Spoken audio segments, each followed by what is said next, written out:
Tuesday, June 24th, 2025, Nativity of St. John the Baptist. Focus.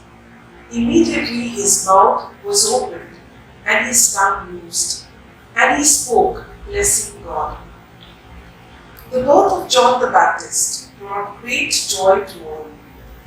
Earlier, Zacharias had received the angel's announcement with disbelief, and so he was unable to speak.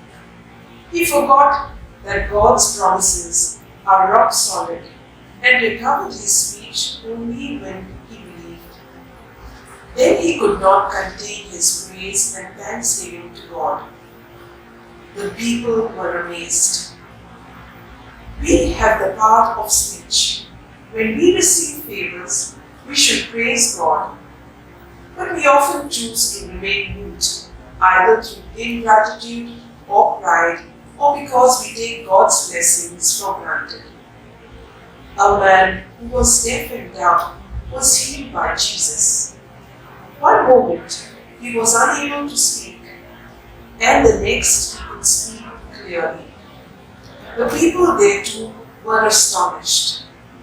They could not stop talking of the miracle and praising Jesus for his deeds of power. How do we react when something astonishing occurs in our life? We are naturally dumbstruck, but do we later break forth in praise?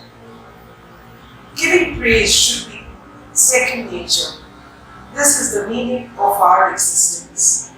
I praise you. Wonderful are your works. Everything else pales into significance.